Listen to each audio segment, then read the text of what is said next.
Assalamualaikum warahmatullahi wabarakatuh. Kami dari kelompok 5, mata kuliah Manajemen Syariah dan SDI, Program Studi Perbankan Syariah, jurusan Akuntansi Politeknik Negeri Semarang, akan memaparkan kepada kalian sedikit materi tentang penilaian prestasi kerja.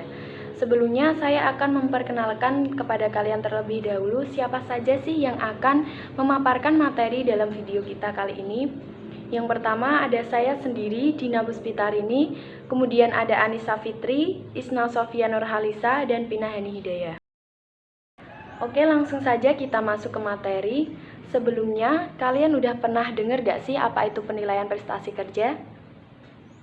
Jika belum, penilaian prestasi kerja adalah menilai hasil kerja yang telah dicapai seseorang dalam melaksanakan aktivitas kerjanya berdasarkan sasaran, standar, dan kriteria yang telah ditetapkan dan merupakan sebuah proses formal untuk melakukan peninjauan ulang dan evaluasi kerja seseorang secara periodik. Melalui penilaian prestasi kerja ini, manajemen dapat memperlihatkan kepada karyawan bagaimana pekerjaannya menempatkan diri dalam tujuan-tujuan perusahaan sebagai suatu keseluruhan. Di sini saya akan menjelaskan kegunaan penilaian prestasi kerja. Kegunaan penilaian prestasi kerja dibagi menjadi 9. Yang pertama, perbaikan prestasi kerja. Umpan balik pelaksanaan kerja memungkinkan karyawan, manajer, departemen personalia untuk membetulkan kegiatan-kegiatan dalam perbaikan prestasi. Yang kedua, penyesuaian kompensasi. Dengan adanya evaluasi kerja, membantu para pengambil keputusan dalam menaikkan gaji, bonus, dan jenis kompensasi lainnya. Yang ketiga, keputusan penempatan, yaitu adanya promosi, transfer, dan demosi biasanya didasarkan pada prestasi kerja masa lalu atau tahun. Nomor 4, yaitu kebutuhan latihan dan pengembangan. Prestasi kerja yang kurang baik berarti membuktikan adanya kebutuhan untuk latihan, sedangkan prestasi kerja yang sudah bagus atau sudah baik berarti perlu dioptimalkan dalam pengembangannya. Yang kelima adalah perencanaan dan pengembangan karir. Umpan balik prestasi kerja menunjukkan keputusan-keputusan karir, yaitu jalur yang akan diteliti. Yang keenam, penyimpangan proses staffing. Prestasi kerja yang kurang baik menunjukkan adanya kelemahan dalam prosedur staffing departemen personalia. Yang ketujuh adalah ketidakakuratan informasi. Prestasi kerja yang kurang baik menunjukkan kesalahan-kesalahan pada informasi analis jabatan, rencana-rencana sumber daya manusia. Nah, apabila kita bergantung pada informasi yang tidak akurat, akan terjadi keputusan yang tidak tepat. Yang kedelapan adalah kesalahan desain pekerjaan. Prestasi kerja yang kurang baik menunjukkan kesalahan pada desain pekerjaan. Yang kesembilan adalah faktor eksternal. Prestasi kerja juga dipengaruhi oleh faktor eksternal seperti keluarga dan kondisi finansial. Nah, untuk lebih jelasnya bisa dilihat dalam gambar berikut ini.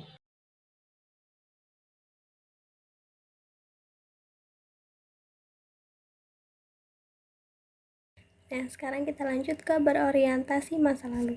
Metode ini mempunyai kelebihan dalam hal prestasi kerja yang telah dilakukan dan telah terjadi dan sampai batas waktu tertentu dapat diukur. Kelemahannya adalah bahwa prestasi kerja di masa lalu tidak dapat diubah.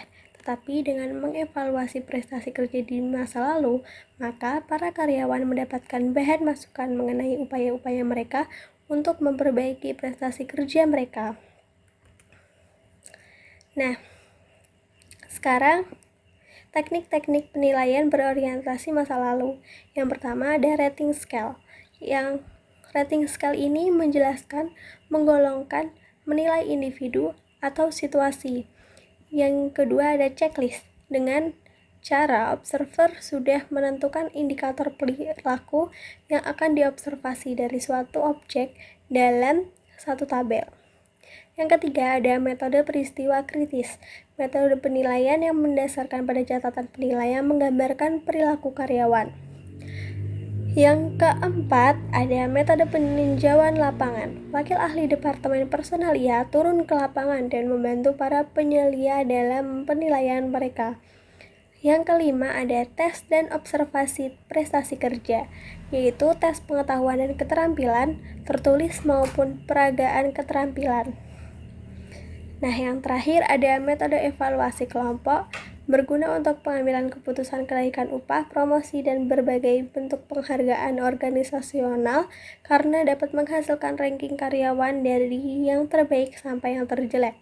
Biasanya dilakukan oleh penyelia atau atasan langsung. Ada beberapa teknik untuk mengevaluasi karyawan. Di antaranya, yang pertama ada metode ranking. Metode ranking ini penilaian membandingkan karyawan yang satu dengan karyawan yang lainnya. Yang kedua ada grading atau force distribution.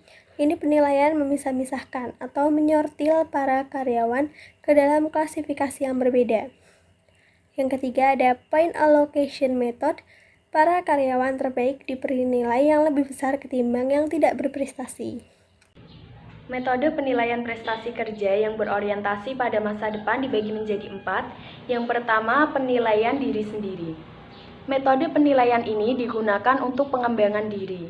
Apabila karyawan menilai dirinya sendiri, maka perilaku defensif cenderung tidak akan terjadi, sehingga upaya untuk perbaikan cenderung untuk dapat dilakukan.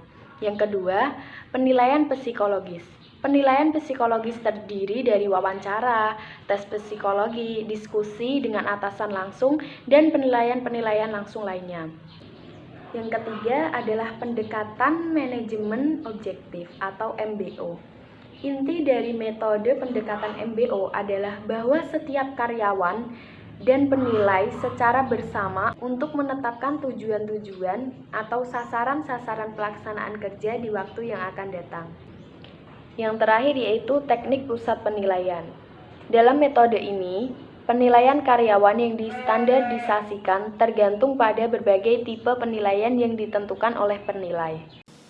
Menurut Dreher atau Dougherty, sebuah penghalang terhadap akurasi dan kredibilitas yang menjadi tolak ukur kinerja karyawan disebabkan oleh beberapa kesalahan penilai, persepsi yang bias, dan sumber distorsi lain peringkat kinerja karyawan.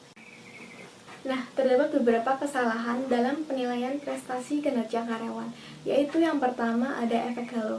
Efek halo ini merupakan keseluruhan penilai yang memberikan kesan positif atau negatif dari seorang karyawan yang memberikan peringkatnya dalam semua dimensi peringkat. Yang kedua merupakan kesalahan longgar. Kesalahan ini terjadi ketika penilai menilai semua karyawan pada skala akhir positif yang biasa disebut dengan kelonggaran positif, dan pada skala akhir rendah yang biasa disebut dengan kelonggaran negatif. Yang ketiga ada kesalahan kecenderungan sentral. Nah, kesalahan ini terjadi karena penilai yang cenderung menghindari penilaian ekstrim terhadap kinerja karyawan yang menghasilkan penilaian kepada semua karyawan pada bagian tengah skala. Lalu yang keempat ada kesalahan kekinian atau penilai yang mengambil insiden-insiden yang baru-baru saja terjadi. Yang kelima, yang terakhir ada kesalahan serupa dengan saya. Nah, kesalahan ini itu terjadi ketika penilai yang menganggap perilaku atau kinerja karyawan tersebut memiliki kemiripan dengan penilai itu sendiri.